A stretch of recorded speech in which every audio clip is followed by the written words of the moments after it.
नमस्कार। विज्ञान, प्रौद्योगिकी, आविष्कार और नवाचार की खबरों के कार्यक्रम ज्ञान विज्ञान में आपका स्वागत है। मेरा नाम है ऐश्वर्या। आज के अंक में हम बात करेंगे विज्ञान और प्रौद्योगिकी की दृष्टि से साल 2022-23 के केंद्रीय बजट की। बताएंगे पहली बार पश्चिमी तट पर की गई ऑलिव रिडली कछुओं की उपग्रह टैगिंग। खबरें और भी होंगी, लेकिन शुरुआत करते हैं इस अंक की सुर्खियों से। स्टार्टअप प्रोत्साहन के साथ भविष्य का बजट। 2022-23 के केंद्रीय बजट में विज्ञान और प्रौद्योगिकी सहित अंतरिक्ष परियोजनाओं पर विशेष ध्यान। कई परियोजनाओं का आवंटन बढ़ा। राष्ट्रीय महिला प्रौद्योगिकी उत्कृष्टता पुरस्कार 2022 प्रौद्योगिकी विकास बोर्ड द्वारा महिला वैज्ञानिकों और उद्यमियों के लिए अलग से राष्ट्रीय पुरस्कारों की घोषणा। आवेदन आमंत्रित। पश्चिमी तट पर कछुओं की उपग्रह टैगिंग की शुरुआत। भारतीय वन्य जीव संस्थान देहरादून के सहयोग से महाराष्ट्र में ऑलिव रिडली कछुओं पर लगाए जा रहे हैं सैटेलाइट ट्रांसमीटर। और ड्रोन लाइट शो ने बीटिंग रिट्रीट समारोह में रचा इतिहास। DST-TDB के सहयोग से IIT दिल्ली के स्टार्टअप ने उड़ाए 1000 ड्रोन। ऐसा करने वाला चौथा देश बना भारत।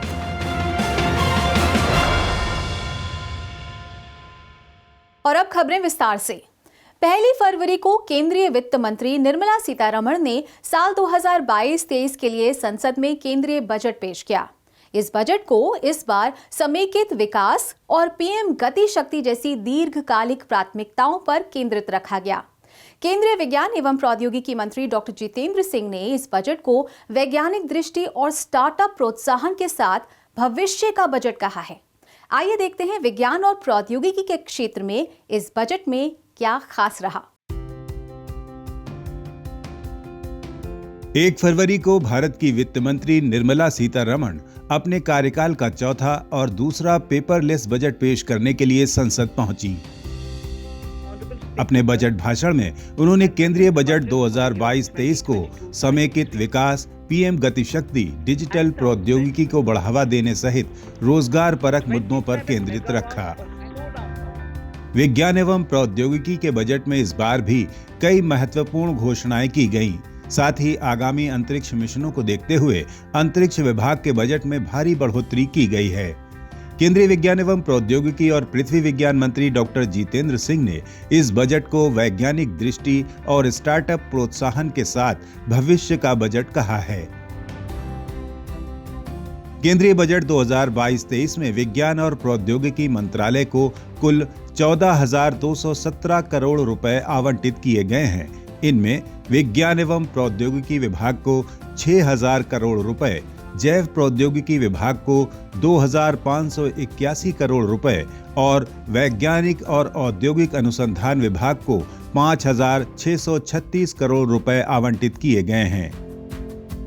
इसमें विज्ञान एवं प्रौद्योगिकी विभाग के तहत केंद्रीय क्षेत्र की योजनाओं को 2,894 करोड़ रुपए दिए जाएंगे। वहीं जैव प्रौद्योगिकी विभाग के तहत आने वाली केंद्रीय क्षेत्र की योजनाओं को 1,680 करोड़ रुपए और वैज्ञानिक और औद्योगिक अनुसंधान विभाग के तहत केंद्रीय क्षेत्र की योजनाओं के मद में पिछले बजट में दिए गए 35 करोड़ रुपए से बढ़ाकर 39 करोड़ रुपए आवंटित किए गए हैं। कोरोना काल में त्वरित समाधानों के क्षेत्र में काम करने वाले वैज्ञानिक और औद्योगिक अनुसंधान परिषद के लिए इस मद में 5,562 करोड़ रुपए का प्रावधान रखा गया है। बजट में पृथ्वी विज्ञान मंत्रालय को अलग से 2,653.51 करोड़ रुपए का बजट आवंटित किया गया है। इसके अलावा गहरे महासागरीय मिशन को बड़ा प्रोत्साहन देते हुए अलग से 650 करोड़ रुपए का आवंटन किया गया है।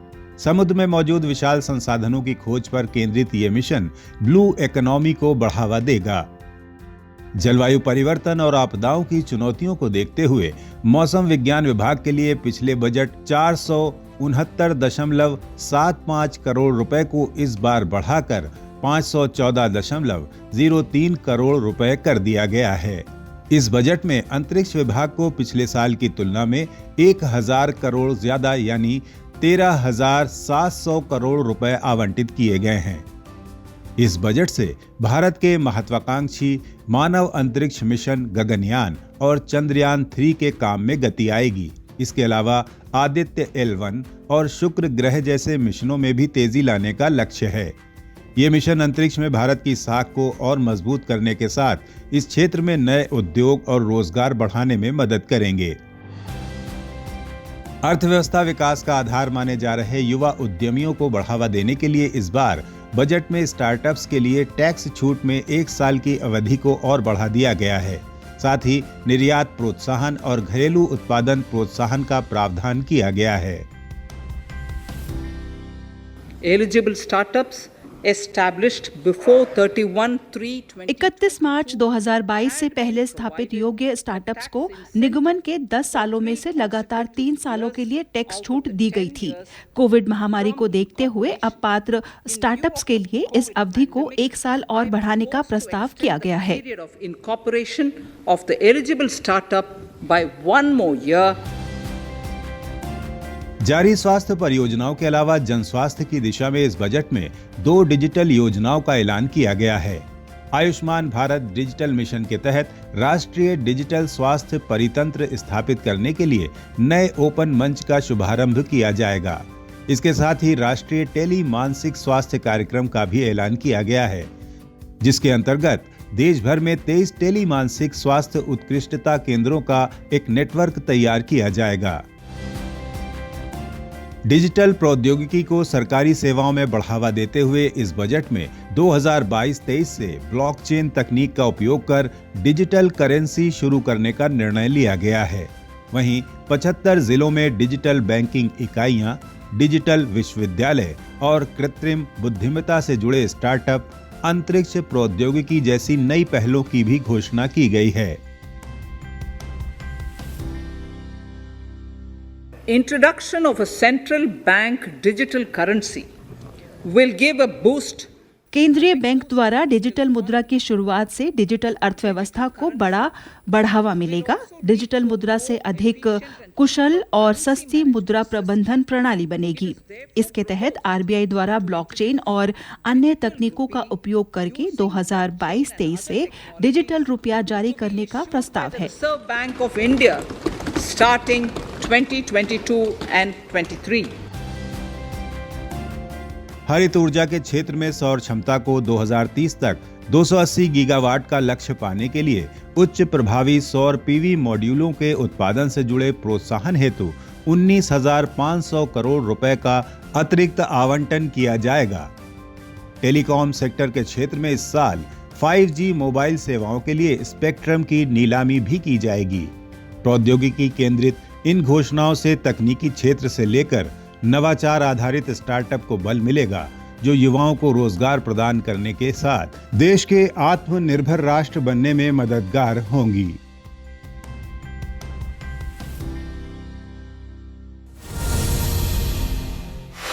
आजादी का अमृत महोत्सव के तहत डीएसटी के प्रौद्योगिकी विकास बोर्ड ने national tech excellence award for women 2022 की शुरुआत की है।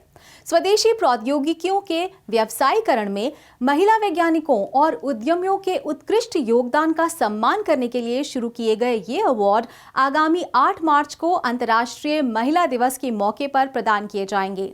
इसके लिए टीडीबी ने 15 फरवरी तक आवेदन आमंत्रित किए हैं। एक रिपोर्ट। भारत सरकार बेटी बचाओ बेटी पढ़ाओ जैसी योजनाओं के साथ साथ महिला सशक्तिकरण के लिए विज्ञान और प्रौद्योगिकी के क्षेत्र में महिलाओं की उपस्थिति को मजबूत बनाने और इस क्षेत्र में उन्हें प्रोत्साहित करने के लिए किरण और गति जैसी विभिन्न योजनाएं चला रही है। इसी कड़ी में अब विज्ञान एवं प्रौद्योगिकी विभाग के निकाय प्रौद्योगिकी विकास बोर्ड टीडीबी ने अमृत महोत्सव के खास मौके पर महिलाओं के लिए प्रतिष्ठित राष्ट्रीय प्रौद्योगिकी उत्कृष्टता पुरस्कार 2022 की स्थापना की है। इसके तहत अभिनव स्वदेशी प्रौद्योगिकियों के व्यवसायीकरण में महिला वैज्ञानिकों और उद्यमियों के उत्कृष्ट योगदान का सम्मान करने के लिए आगामी 8 मार्च 2022 को अंतर्राष्ट्रीय महिला दिवस के अवसर पर उन्हें यह पुरस्कार प्रदान किए जाएंगे। टीडीबी ने भारतीय महिला वैज्ञानिकों और उद्यमियों से इसके लिए आवेदन आमंत्रित किए हैं। इच्छुक उम्मीदवार राष्ट्रीय महिला प्रौद्योगिकी उत्कृष्टता पुरस्कार 2022 के लिए टीडीबी की आधिकारिक वेबसाइट www.tdb.gov.in पर जाकर 15 फरवरी 2022 शाम 5 बजे तक आवेदन कर सकते हैं। पूरा नेशन, देश हमारा 75वां साल, तो इस मौके पे हम लोगों ने ये सोचा कि क्यों नहीं एक नए अवार्ड का शुभारंभ किया जाए, ताकि जो साइंस एंड टेक्नोलॉजी में विकास में और ख़ासकर एंटरप्रेन्योर्स के लिए, तो हम लोग एक आइडिया लेके आए कि विमेंस डे पे हम लोग एक सेपरेट विमेंस अवार्ड को शुरुआत करते हैं इस साल। बड़ा यूनिक ओकेजन है। यह पुरस्कार वरिष्ठ श्रेणी में 45 वर्ष और उससे ज्यादा की आयु तक के उम्मीदवार और युवा श्रेणी में 45 वर्ष से कम आयु वाली महिला वैज्ञानिकों और उद्यमियों को 2 अलग-अलग उप श्रेणियों में प्रदान किए जाएंगे। वरिष्ठ श्रेणी में 3 लाख और युवा श्रेणी में 1 लाख नगद के रूप में 2-2 पुरस्कार दिए जाएंगे। विज्ञान एवं प्रौद्योगिकी विभाग के अंतर्गत प्रौद्योगिकी विकास बोर्ड स्वदेशी प्रौद्योगिकी विकास के लिए वित्तीय सहायता प्रदान करने के साथ साथ छोटे उद्यमों के नए विचारों और उत्पादों को बढ़ावा देने जैसे कार्य करता है। इसी दिशा में प्रोत्साहन के लिए टीडीबी द्वारा हर साल 11 मई को राष्ट्रीय प्रौद्योगिकी दिवस के अवसर पर उद्योगों, एमएसएमईज और स्टार्टअप्स को स्वदेशी प्रौद्योगिकी व्यवसायीकरण के लिए राष्ट्रीय पुरस्कारों से भी सम्मानित किया जाता है। राष्ट्रीय महिला प्रौद्योगिकी उत्कृष्टता पुरस्कार इसी कड़ी में उठाया गया एक कदम है, जो विज्ञान और प्रौद्योगिकी एवं उद्यमिता के क्षेत्र में भारतीय महिलाओं के महत्वपूर्ण योगदान को प्रमाणित करेगा। This award will be given to a woman scientist who is. यह पुरस्कार ट्रांसलेशनल रिसर्च क्षेत्र में काम कर रही महिला वैज्ञानिक को दिया जाएगा जिसने अपनी तकनीक का पेटेंट करा लिया है और वह तकनीक उद्योगों को देने के लिए तैयार है या पहले ही व्यवसायीकरण के लिए हस्तांतरित की जा चुकी है। पुरस्कार की दूसरी श्रेणी राष्ट्रीय महिला उद्यमी पुरस्कार है, जिसमें वरिष्ठ और युवा वर्ग के तहत प्रत्येक महिला उद्यमी को ट्रॉफी के साथ 3 और 1 लाख का पुरस्कार दिया जाएगा। यह पुरस्कार तकनीकी रूप से अभिनव उत्पाद के सफलतापूर्वक व्यवसायीकरण के लिए दिया जाएगा। भारतीय महिला वैज्ञानिकों और उद्यमियों ने हर स्तर पर खुद को साबित किया है कि न सिर्फ वो व्यवसाय कर सकती हैं, बल्कि उद्यमिता के क्षेत्र में भी अग्रणी सफलता हासिल करती रही हैं। महिलाओं का यह दायरा अब ग्रामीण भारत तक फैल रहा है। टीडीबी का सम्मान और प्रामाणिकता युवा महिलाओं को और ज्यादा प्रेरित करेगा और यही भारत सरकार का लक्ष्य है। महाराष्ट्र वन विभाग ने भारतीय वन्य जीव संस्थान देहरादून के सहयोग से पहली बार पश्चिमी तट पर ऑलिव रिडली कछुए की उपग्रह टैगिंग परियोजना शुरू की है। इससे पहले पूर्वी तट क्षेत्र में कछुओं पर सैटेलाइट ट्रांसमीटर लगाए जा चुके हैं। इस परियोजना में उपग्रह नेविगेशन द्वारा विलुप्त हो रहे ऑलिव रिडली कछुओं की गतिविधि और व्यवहार का पता लगाया जाएगा ताकि उन्हें बेहतर तरह से संरक्षित किया जा सके। ज्ञान विज्ञान की एक रिपोर्ट। समुद्री जीवन और उसके इकोसिस्टम को संतुलित रखने में समुद्री कछुओं की भी अहम भूमिका है। यह धीमी रफ्तार का जीव एक से दूसरे समुद्र तक मीलों लंबा सफर तय करता है और अंडे देने के लिए समुद्री तटों पर आता है। पूरी दुनिया में लगभग 7 तरह के समुद्री कछुए पाए जाते हैं, जिनमें से 5 भारत के तटों पर देखे जा सकते हैं। इनमें से सबसे छोटे कछुओं में से एक है ऑलिव रिडली समुद्री कछुआ, जो आमतौर पर हैचिंग के लिए पूर्वी तट के ओडिशा और पश्चिम में कोंकण, महाराष्ट्र जैसे तटों को चुनता है। हालांकि मछली पकड़ने के जाल में कछुओं के फंसने और तट पर हैचिंग के दौरान अंडों के नुकसान ने इस प्रजाति पर भी सवालिया निशान लगा दिया। 2002 में स्थानीय स्वयंसेवी संस्था के सहयोग से महाराष्ट्र वन विभाग ने कछुओं के संरक्षण का प्रोजेक्ट शुरू किया। इसके तहत अंडों को जानवरों और इंसानों से बचाने के लिए संरक्षित जगहों और निगरानी का काम शुरू किया गया। इसी कड़ी में आगे बढ़ते हुए अब राज्य वन विभाग के कंदल वन संस्था ने भारतीय वन्यजीव संस्थान देहरादून के सहयोग से पहली बार पश्चिमी तट पर कोंकण से कछुओं की उपग्रह टैगिंग की शुरुआत की है। पहली मादा कछुए पर सैटेलाइट ट्रांसमीटर लगाकर उसे समुद्र में छोड़ा गया है, जिसे प्रथम नाम दिया गया है। The Mangrove Foundation has now commissioned a research project to the Wildlife Institute of India, Dehradun. Mangrove foundation ने भारतीय वन्यजीव संस्थान के साथ एक शोध परियोजना शुरू की है। हम ओलिव रिडली कछुओं के प्रवास और गतिविधि पैटर्न का अध्ययन करने का प्रयास कर रहे हैं। इन कछुओं पर सैटेलाइट ट्रांसमीटर लगाए जा रहे हैं। इस अनूठे अध्ययन से हमें इन कछुओं की प्रवासी गतिविधियों के बारे में ज्यादा जानकारी मिलेगी, जिससे भविष्य में कुछ विशिष्ट संरक्षण उपाय डिजाइन और लागू किए जा सकेंगे। Implement and design some specific conservation measures in the near future. विस्तृत अध्ययन के लिए कछुओं के नेविगेशन की शुरुआत साल 2004 में ओडिशा तट से की गई थी। इसके बाद पूर्वी तट पर ही 2010 में सबसे बड़ी टैगिंग परियोजना पूरी की गई, जिससे कछुओं की यात्रा और निवास स्थानों को लेकर महत्वपूर्ण जानकारी प्राप्त हुई। अब पहली बार पश्चिमी तट पर निवास करने वाले ऑलिव रिडली कछुओं पर भी टैगिंग की शुरुआत की गई है। इसमें कछुए की पीठ पर एक ट्रांसमीटर लगा दिया जाता है, जो पोलर ऑर्बिटिंग सैटेलाइट से जुड़ा रहता है।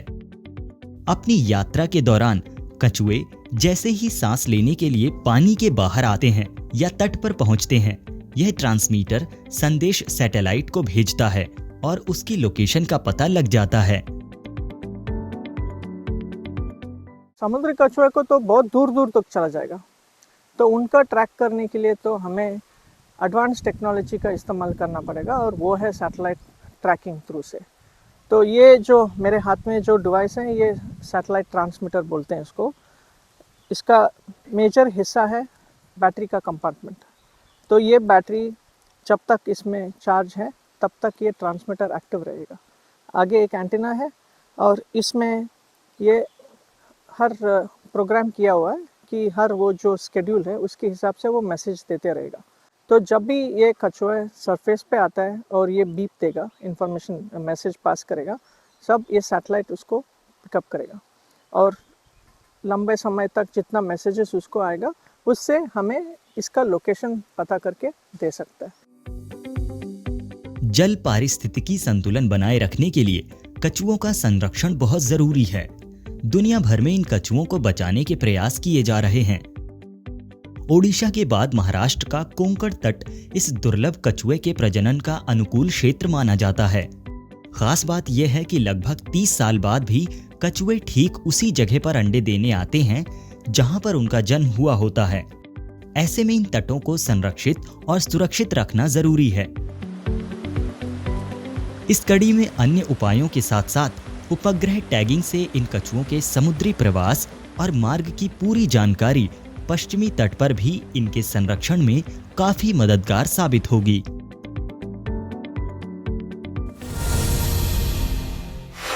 इस बार बीटिंग रिट्रीट समारोह में पहली बार आयोजित ड्रोन शो ने इतिहास रच दिया। आईआईटी दिल्ली के स्टार्टअप बोट लैब ने एक साथ 1000 ड्रोन उड़ाकर रोमांच पैदा कर दिया। इस पूरी ड्रोन परियोजना को डीएसटी के प्रौद्योगिकी विकास बोर्ड द्वारा वित्तीय सहायता प्रदान की गई थी। अपने तकनीकी विकास के इस प्रदर्शन के साथ ही इतने बड़े पैमाने पर ड्रोन शो करने वाला भारत चीन, रूस और ब्रिटेन के बाद चौथा देश बन गया है। एक रिपोर्ट। बीटिंग रिट्रीट लगभग एक सप्ताह तक चलने वाले गणतंत्र दिवस कार्यक्रमों के समापन और सेनाओं की बैरक वापसी का प्रतीक है। साल 2022 में इस बार आजादी के 75वें वर्ष के उपलक्ष्य में ये समारोह और महत्वपूर्ण हो गया। हमेशा देशभक्ति रोमांच से भरपूर इस रंगारंग कार्यक्रम में इस बार सरकारी उपलब्धियों का प्रदर्शन किया गया। इन सब में सबसे खास रहा पहली बार आयोजित किया गया ड्रोन शो। रात के अंधेरे में जुगनुओं की तरह जगमगाते 1000 ड्रोन ने रायसीना हिल के आसमान पर एक नई छटा बिखेर दी। 10 मिनट तक पल में बनती बिगड़ती रंगीन तस्वीरों ने दर्शकों का मन मोह लिया। हवाओं में इतना सटीक सिंक्रोनाइजेशन, रंगों का तालमेल भारत की प्रौद्योगिकी में बढ़ती विशेषज्ञता को भी दर्शा रहा था। इस शो के आयोजन के साथ ही भारत, चीन, ब्रिटेन और रूस के बाद इतने बड़े पैमाने पर ड्रोन शो आयोजित करने वाला चौथा देश बन गया है।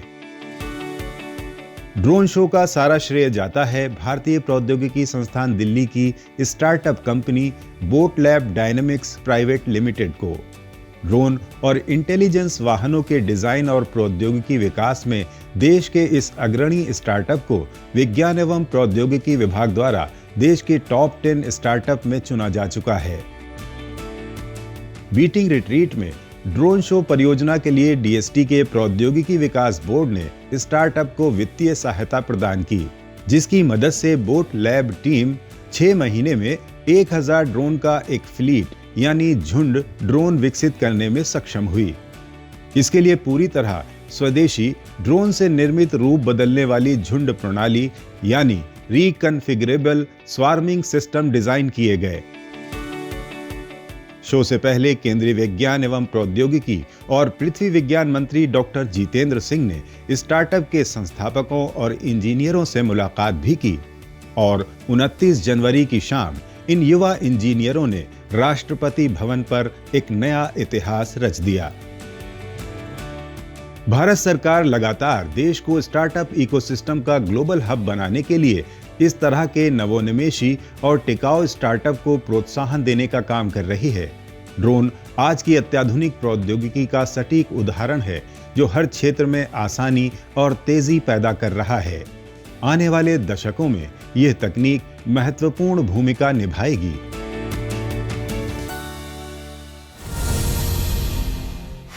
और आइए अब नजर डालते हैं विज्ञान और प्रौद्योगिकी से जुड़ी देश और दुनिया की कुछ और ताजा गतिविधियों पर हमारे खास सेगमेंट साइंस एक्सप्रेस में।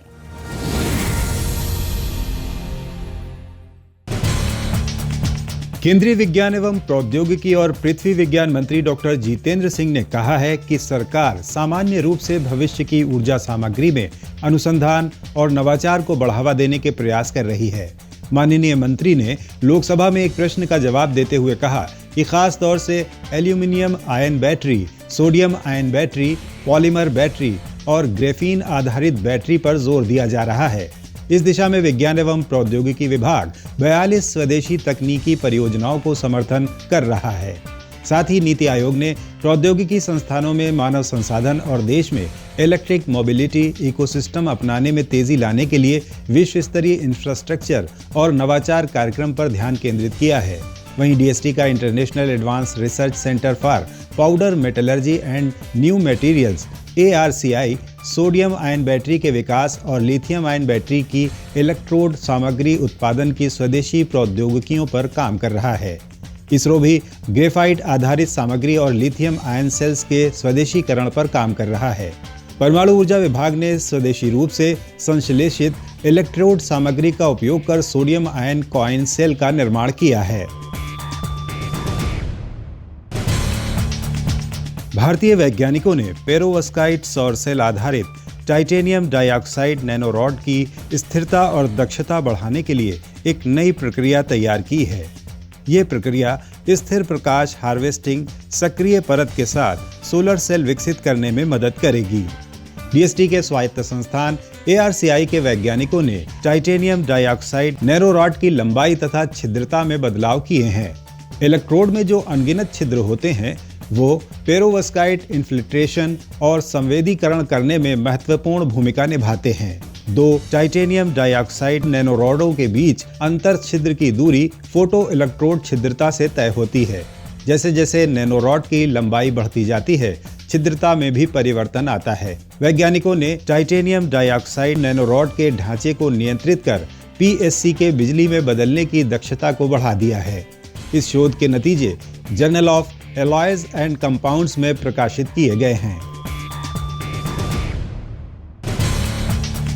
कैम्ब्रिज विश्वविद्यालय के एक ताज़ा अध्ययन में सामने आया है कि जलवायु परिवर्तन के चलते यूनाइटेड किंगडम में पौधे औसतन 1 माह पहले ही फूल रहे हैं। इस परिवर्तन से कृषि और बागवानी उत्पादन सहित वन्य जीवों पर भी गहरा प्रभाव पड़ सकता है।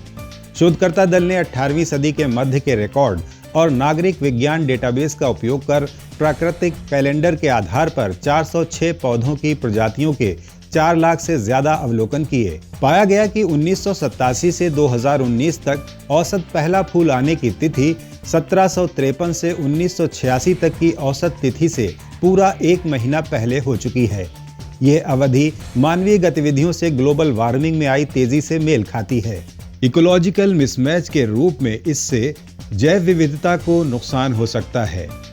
इन बदलावों के चलते उत्पादन प्रभावित हो सकता है। इस अध्ययन के नतीजे Proceedings of the Royal Society B पत्रिका में प्रकाशित किए गए हैं। आज के हमारे इस अंक में इतना ही। ये कार्यक्रम आपको कैसा लगा, अपने फीडबैक और सुझाव देने के लिए आप हमें ईमेल कर सकते हैं। हमारा ईमेल है indiascience@vigyanprasar.gov.in। आप अपनी राय हमें डाक के द्वारा भी भेज सकते हैं। हमारा पता है विज्ञान प्रसार A50 सेक्टर 62 नोएडा 201309 उत्तर प्रदेश। विज्ञान, प्रौद्योगिकी, आविष्कार और नवाचार से जुड़ी ताज़ा जानकारियों के साथ अगले हफ्ते इसी वक्त इसी चैनल पर फिर हाजिर होंगे। तो बने रहिए हमारे साथ वैज्ञानिक सोच के साथ। नमस्कार।